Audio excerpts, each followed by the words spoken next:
전성기 오늘 4부 내 마음 나도 몰라 전성기 마음다방.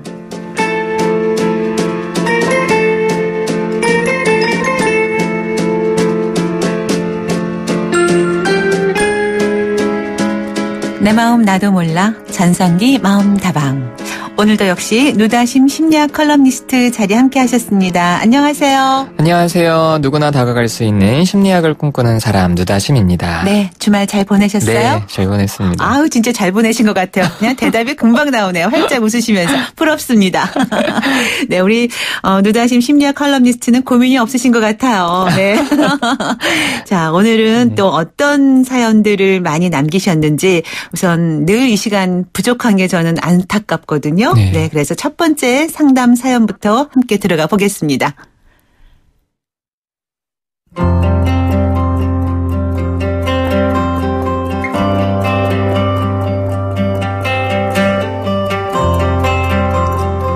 (9925) 9920번 청취자분의 사연입니다. 저희 어머니는 흔히 말하는 소심한 성격이에요. 그리고 아버지는 흔히 말하는 가부장적 스타일입니다. 제사 지내는 부분이나 가족 행사에 관한 건 많이 깐깐하시지만 의외로 자녀들에겐 너그러우신 편입니다.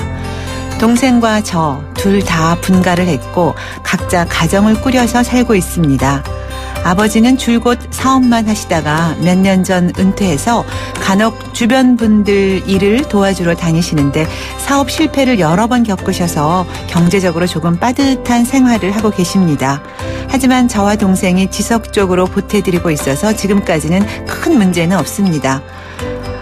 그런데 얼마 전에 아버지가 어깨 수술을 하셨는데 저희 형제들이 분담해서 수술비를 드렸어요. 그런데 어머니는 아버지가 집안 돈 문제에 대해서 아시는 게 싫으신가 봅니다.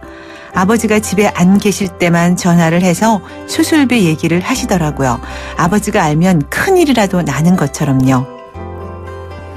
그리고 아버지가 집에 계실 땐 외출도 눈치를 보면서 하십니다. 외출이 조금 길어져서 저녁에 들어갈 때는 아버지가 화내실까 봐 심장이 두근거린다고도 하시더라고요. 아버지가 어머니께 난 괜찮으니까 마음 편히 다니라 라는 말까지 하셨는데 어머니는 도대체 왜 그러시는 걸까요? 눈치만 보는 어머니가 답답해 죽겠습니다.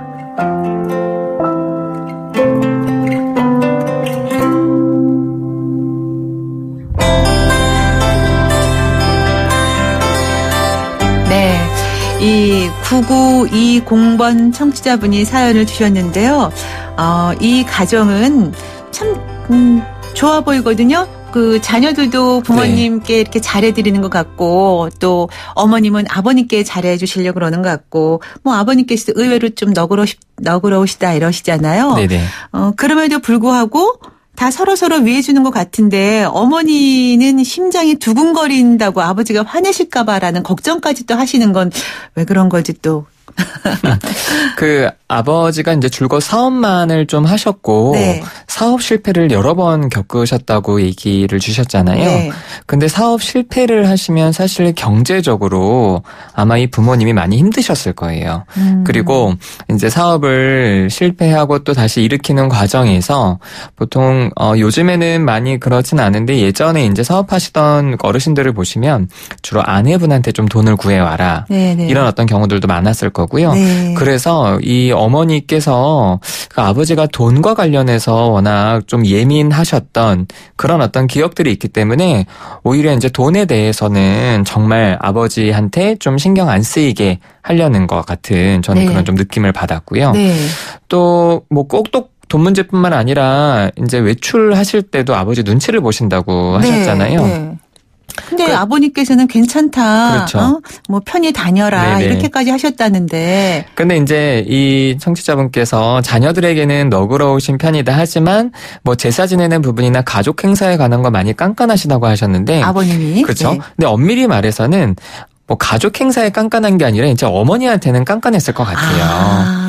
그래서 이제 두 분이, 그러니까 아버지가 좀 되게 강한 스타일이시고, 네. 어머니는 이제 그것 때문에 계속 좀 눈치를 보셨는데, 근데 이제 우리 생각에는 아버지가 이제 그렇게 얘기했으면 이제 이분 자녀 입장에서는 네. 엄마 좀 편하게 다녀 이렇게 얘기를 하지만. 네.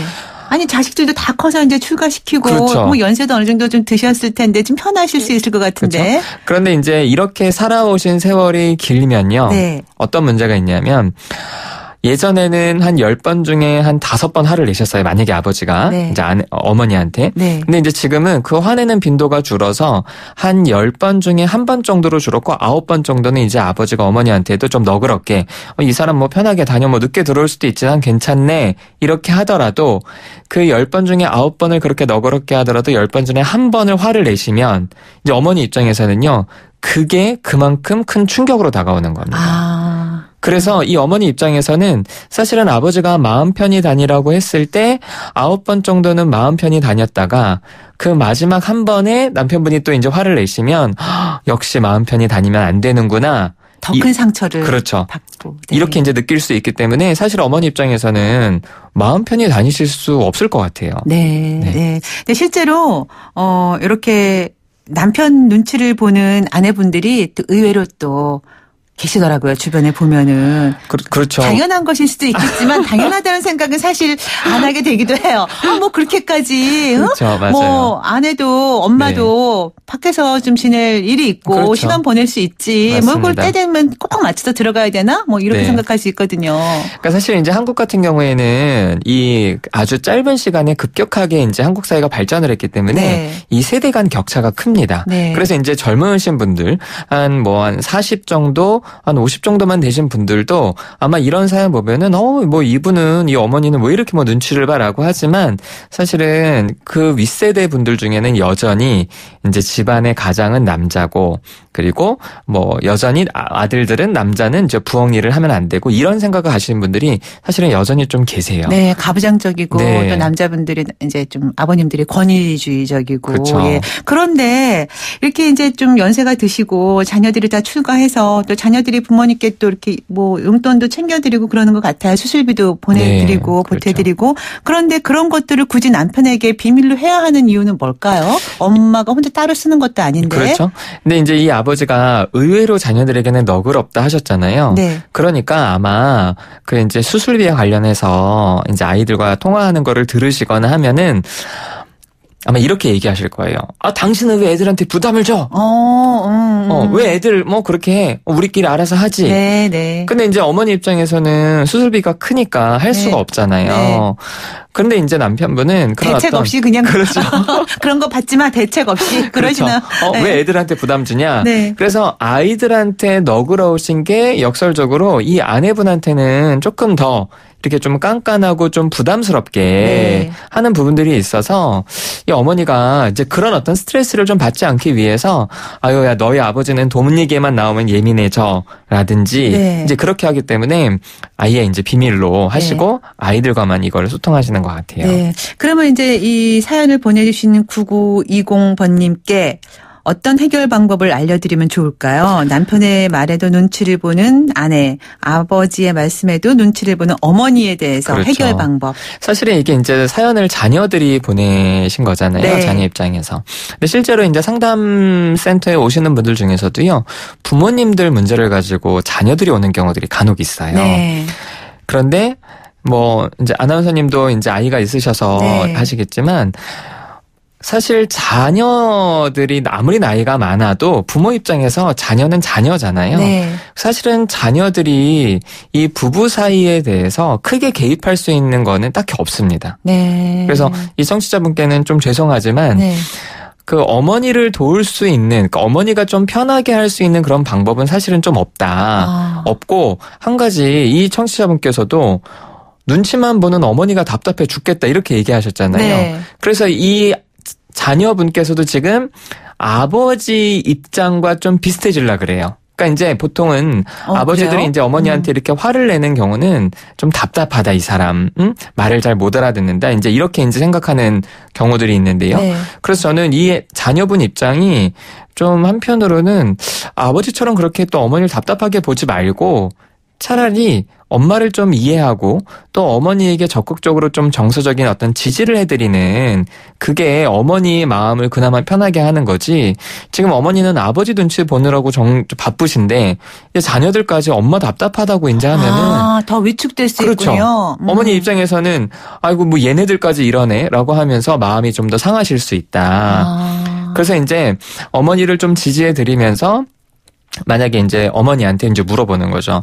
아니, 어머니, 아버지가 좀 편하게 다니라고 했는데, 어머니 왜 이렇게 좀 눈치를 보냐? 네. 그랬을 때, 어머니가, 야, 그러냐? 그러니까 나도 좀 이렇게 눈치를 보는지 모르겠다. 이렇게 이제 마음을 여시면, 어머니 좀 편하게 하시라, 이렇게 좀 정서적으로 지지해 드리는 네. 방법 말고는, 네. 사실은 딱히 이 어머니를 뭐 획기적으로 바꿀 수 있는 그런 방법은 없다. 그래도 이제 어머님께 그렇게 좀 자신감, 자존감을 좀 높여드리고 네네. 엄마도 충분히 그럴 수 있어. 그렇죠. 뭐 이렇게 자꾸 네. 북돋아드리는 게 훨씬 좋을 것 같다라는 말씀이시죠. 대신 이제 그 말을 어머니를 좀 면박을 주면서 얘기하지 말고. 그러니까 뭐 어머니는 왜 그러냐고. 그렇게 하지 말고. 그렇게 이제 하면 할수록 어머니 입장에서는 아니 그렇게 지금 남편분이랑 꽤 오랜 시간 살아오셨는데 네. 그게 어떻게 한 번에 바뀌겠습니까? 네. 그래서 자녀분들이 어머니를 좀 답답하게 여기지 말고 적극적으로 좀 이해해주고 편을 들어주시라. 네. 어머니의 자존감을 좀 높여드리고 그렇죠. 그러면 상대적으로 이제 아버지에게도 엄마가 그렇죠. 좀 더 당당하게 네. 자신 있게 얘기할 그렇죠. 수 있고 뭐 그러실 거. 좀 효녀들을 주신 것 같아요. 이 어머니. 네. 지금 요 사연을 얘기 나누고 있는데 4507번 청취자분께서 문자를 주셨어요. 우리 집과 조금 비슷한 모습인데요. 아버지께서 젊었을 때에 비해서 연세가 드시면서 조금 약해졌달까? 너그러워지신 건 맞는 것 같은데 어머님 입장에서는 예전 모습을 아시고 그 트라우마가 있으신 것 같아요. 어머님 마음속에 남편은 젊었을 때 그 모습으로 남아있으신 것이겠죠. 또 자식 앞에서는 너그러운 모습일지라도 두 분만 계실 때는 다를 수도 있죠. 아까 하신 말씀이랑 똑같이 보내주셨어요. 네. 어머니께서도 이제는 조금 목소리를 높이셔도 될 것 같은데 말입니다. 하셨네요. 그렇죠. 네. 정말 이렇게 공감 가는 분들 네. 많이 계신 것 같습니다. 어머니의 그 자존감을 높여드리는 게 뭐 좋은 방법일 것 같네요. 말씀 듣다 보니까 네 자신감 있고 당당하게 이렇게 자녀분들이 힘이 되시는 것 같아요. 네 좋습니다.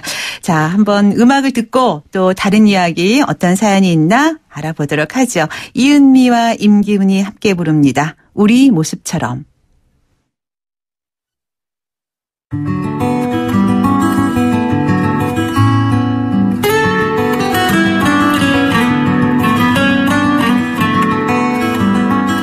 (0704번) 청취자분의 사연입니다.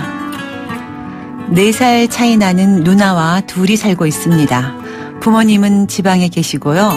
누나는 일 중독이라고 불릴 정도로 일을 좋아하는 사람입니다. 골드미스라는 말도 종종 듣고 자기 만족도도 높은 사람인데 작년에 무슨 바람이 불었는지 소개팅을 하더니 연애를 시작했습니다.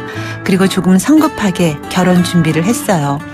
하지만 준비 중에 다툼이 커져서 헤어졌고 며칠 힘들어했지만 다시 자기 일로 돌아와서 원래 모습대로 일을 하면서 잘 지내게 됐습니다. 결혼 실패와 연관이 있는 건지는 모르겠는데요. 몇 달 전부터 누나가 갑자기 식재료를 사 모으기 시작했습니다. 냉장고에 채소, 반찬 등을 채워놓고 냉동고에는 만두, 치킨, 냉동식품을 꽉 채워놓더라고요. 처음 한 달은 좋았는데 음식을 해먹지도 않고 채소며 재료며 다 버리게 되니까 아깝더군요. 버리니까 그만 사라고 얘기를 하면 먹을 거라고 하면서 냉장고에 음식을 또 가득 채워놓습니다. 누나는 원래 식탐이 없고 많이 먹지도 않고 몸에 살집도 없는 사람인데 요즘에는 간식도 많이 먹고 약간 식탐도 보이는 것 같습니다. 저희 집안이 살찌는 체질은 아니라서 여전히 마른 몸이긴 합니다만 약간 병적으로 음식에 집착하게 된 것 같아서 또 음식을 사 모으는 것에 집착하는 것 같아서 걱정입니다.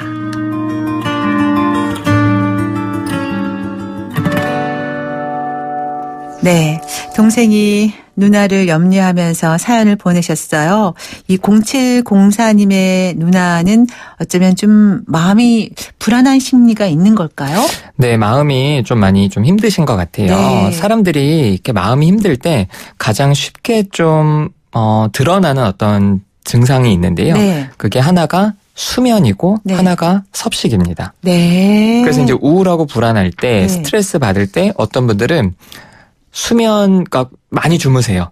아, 제가 좀 그런 스타일입니다. 그러세요? 저는 좀 걱정거리가 있거나 네네. 고민이 있으면 일단 자요. 일단 자고 보자. 자고 일어나면 좀 달라지겠지. 아니면 자고 일어나면 좀 잊혀질 수도 있겠지. 그렇죠. 뭐 이런 생각에. 네네. 근데 솔직히 또 자고 일어나면 조금 잊혀지기는 그렇죠. 해요. 네, 마음이 좀 편해지고. 네. 왜냐하면 수면 상태가 우리의 어떤 긴장을 풀어주는 그 상태이기 때문에 네. 훨씬 좀 괜찮아지죠. 그 방법은 좀 괜찮은 방법인가요? 그러면? 너무 많이 자도 안 되겠죠, 물론. 그렇죠. 네. 저는 추천드리진 않는 방법이에요. 아, 그래요? 개인마다 좀 다른가 봐요. 왜냐하면 네. 사실은 수면은 마음이 네. 편안할 때 자야 이 수면의 질이 좋거든요. 네. 근데 이제 스트레스 받는 상황에서 주무시면 네. 머지않아 이제 불면으로 또 발전을 하게 돼요. 아, 그래요? 그래서 먼저 이제 수면도 그러니까 마음이 힘들 때 많이 이제 무너지기도 하고요. 또 하나가 이 섭식이 무너지는데요. 네.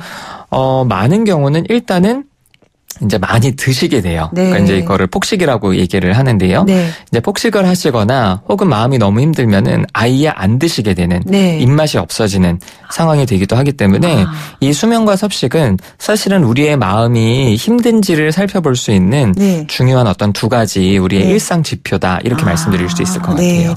그러니까 이게 의도적으로 제가 자꾸 수면 얘기해서 죄송한데요. 이렇게 의도적으로 저는 그냥 잠을 자려고 하는데 그것 때문에 스트레스 받는 상황에서 자는 잠은 그렇게 좋은 건 아니다는 그렇죠. 말씀이시잖아요. 네네. 근데 또 우리 담당 PD는 언젠가 그러더라고요. 자기는 이렇게 뭐 고민이 있거나 스트레스를 받게 되면 잠이 막 쏟아진대요. 그런 경우도 있나 봐요. 이게 사실 이제 수면이나 섭식이나 왜 네. 우리 이제 마음이 힘들 때 그렇게 네. 많이 이제 가냐 하면요. 네.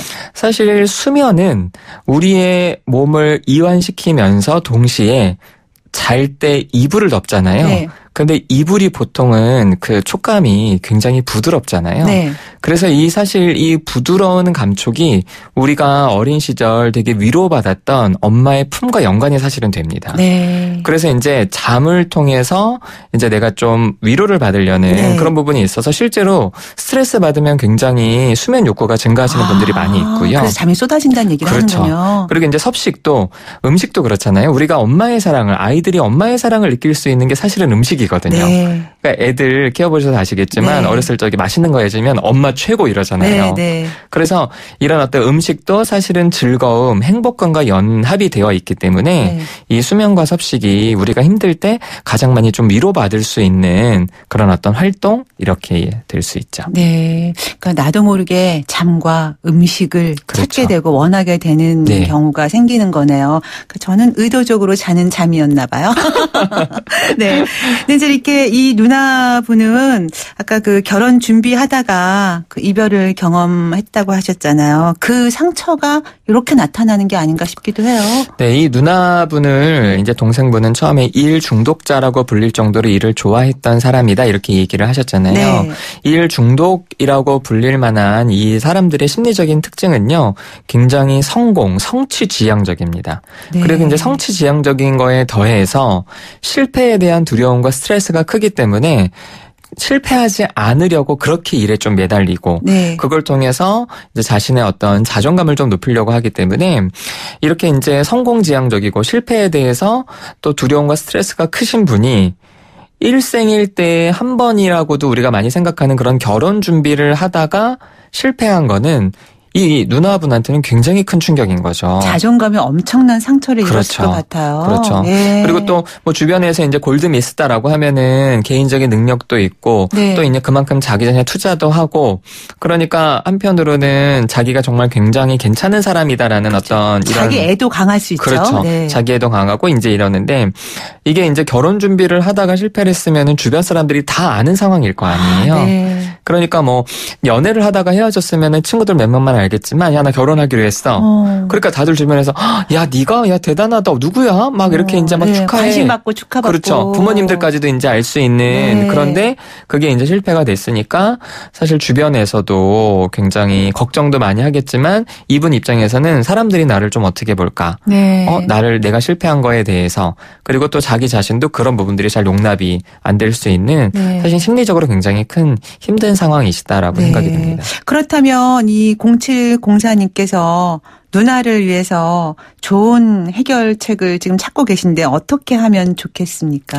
사실 일 중독이신 분들이 특별히 이렇게 힘든 일이 아니어도 이제 네. 저는 이제 그런 분들을 만나면은 일에만 매달리지 마시고 주변 사람들과의 관계에서도 좀 즐겁기도 하고 슬프기도 하고 네. 그러면서 좀 마음을 좀 많이 나누셔라. 그렇지 않으면 일에 실패하거나 자신의 삶의 다른 부분에 실패했을 때 이 관계에서 평소에 힘을 얻던 사람들은 관계를 통해서 또 버텨내기도 해요. 네. 근데 이제 관계가 없는 사람들은 이렇게 뭐 음식이든지 수면이든지 이쪽으로 많이 빠져들어가고 그러니까 자존심이 너무 세기 때문에 오히려 누군가한테 이렇게 딱 고백하거나 터놓고 자기 상처를 드러내지 못할 수도 있을 것 같아요. 그렇죠. 대화 상대 맞습니다. 그래서 이제 평소에 충분히 이제 그런 어떤 관계들이 좀 있으면 좋은데 이분도 지금 그런 게 없으신 것 같으니까 그래서 음식으로 나타나는 건가 봐요. 네. 그래서 어떤 분들은 이게 이제 음식으로 안 나타나고 쇼핑 중독 혹은 또 이제 알코올 이렇게 이제 중독으로도 많이 가거든요. 그래서 이 동생분이 누나를 위해서 할 수 있는 방법은 누나의 진짜 진심을 나눌 수 있는 소중한 좀 친구가 되어주시라. 네. 그래서 누나 이렇게 좀 하지 마라고 같이 그냥 좀 누나에 대해서 뭐라 하기만 하는 게 아니라 좀 시간을 내서 혹시 가능하시다면은 좀 둘이 좀 여행을 좀 가서도 좀 그렇게 여행지에 가서 같이 좀 뭐 이렇게 이야기도 하고 진짜 누나와 함께 누나가 힘든 마음들을 좀 동생에게라도 털어놓을 수 있으면 좋을 것 같아요. 네, 여행을 함께 가게 되면 시간을 아무래도 많이 보내게 되니까 자연적으로 얘기도 또 좀 잘 나오게 되겠죠. 네네. 그리고 또 분위기도 바뀌면 또 분위기에 따라서 대화거리도 또 생기겠고 집에서는 이제 냉장고에 있는 음식을 같이 꺼내서 같이 요리도 하면서 그렇게 시간을 보내고 같이 음식 좋죠. 나눠 먹는 것도 한 방법이 될 수 있을 것 같아요. 네, 그렇게 해서 이제 여행 가보시라는 거를 적극 추천해 주셨습니다. 우리 누다심 칼럼니스트께서 그동안 저희 코너 함께 하시면서 우리 청취자 여러분의 그런 마음의 고민도 함께 이렇게 나눌 수 있도록 도움 주고 저희도 도움 받고 막 그랬는데요. 오늘 아쉽게도 오늘이 마지막 방송이 됐어요. 네. 그동안 어떠셨어요? 저는 많은 청취자분들의 다양한 사연을 접하면서 참 같이 슬프기도 했고 재밌기도 했고 즐겁기도 했고 안타깝기도 하면서 저도 굉장히 아주 소중한 시간이었던 것 같아요. 네. 저희 덕분에 아주 정말 사랑방같이 따뜻하게 잘 꾸며진 시간이었는데요. 아쉽지만 오늘 마지막 인사 드려야겠네요. 그동안 정말 좋은 말씀, 도움 말씀 잘 들었습니다. 고맙습니다. 감사합니다. 네. 당신의 전성기 오늘 이렇게 해서 또 월요일에 함께한 시간 마무리할 때가 다 됐네요. 오늘 끝곡으로는요. 패티 오스틴의 Say You Love Me 준비했습니다. 노래 띄우면서 물러갈게요. 내일 아침 10시 20분에 다시 옵니다. 지금까지 김명숙이었고요. 여러분 오늘이 가장 젊은 날입니다. Don't you know that I want to be more than just your friend? Holding hands is fine.